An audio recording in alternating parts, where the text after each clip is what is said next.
I want to respond to a post made by Rainier Shea. He's a defender of China, and by defender of China, I mean he insists that it is socialist.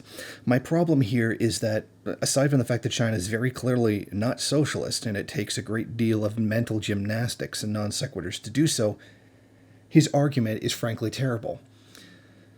Essentially, his argument in his post on Medium goes, the writer Andrei Vlitchik has observed the tendency in Western media to portray China as capitalist and concluded about their motivations. Essentially, his argument is there is a history of the United States claiming that China is capitalist because they're against them, and that therefore they're motivated to lie. The problem is that this is a complete non sequitur and doesn't make any sense.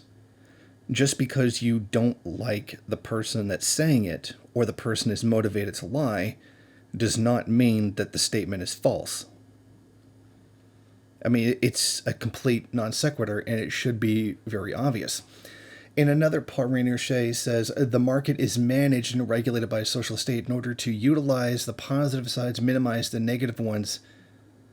The problem here is that there's not supposed to be a market. The market, a mechanism in and of itself, is anti-socialist in nature. It is the unequitable distribution of goods, one of the main sources of inequality, etc. Regulating the market doesn't make you socialist. It makes you Western Europe. Even if China put in considerable effort to manipulate the market, that wouldn't make it socialist.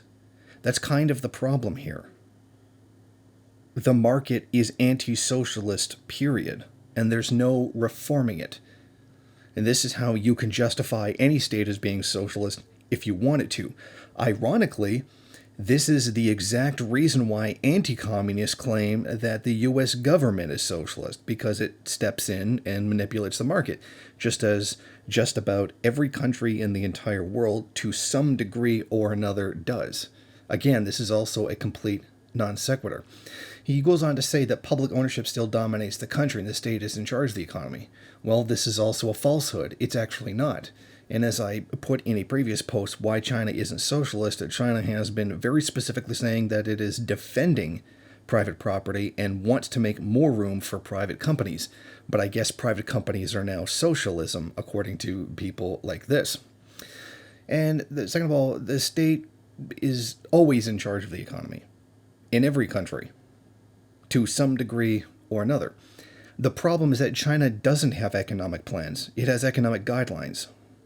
Just ask any person who defends China, oh, what is the economic formula used for economic planning? Well, the answer is that there is none. It relies on China just saying, we want this done. You do this. How you decide to do it as a private entity is up to you. That's not an economic plan. That's literally not a plan at all. That's a guideline. As the economy is not being planned, it's being guided. And there's a significant difference, and that would be the market. Sorry, this is directly wrong. In another spot, he says it's an act of Orientalism that serves the useful purpose of capitalism and imperialism, U.S. capitalism and imperialism. So what his argument here is, you're white. That's essentially what this is. This is something that white leftists do. That's the point of using the term Orientalism. You're referring to a white chauvinistic attitude or white chauvinistic belief. Sorry, but disagreeing with the material reality of China is not a kind of white leftism. Although in the comments, someone very specifically says it's white leftism. Well, that's very interesting, because I guess that means comrade number 3 of the Navajo Nation is now white. Or Black Red Guard is now a symbol of white leftism, because both of them disagree that China is socialist. So again, this is also not only just a non sequitur, it's also an ad hominem, that you're attacking the person saying it rather than justifying or defending the position. This all comes down to the same logical fallacy used by all Dengists. All capitalist aspects of the country are justified by the presupposition that the state is socialist. The substance of the economy is capitalist with state intervention.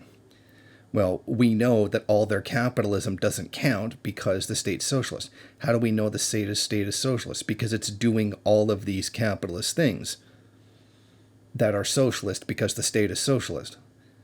This is a kind of circular reasoning that doesn't actually defend China as supposedly as a socialist state at all.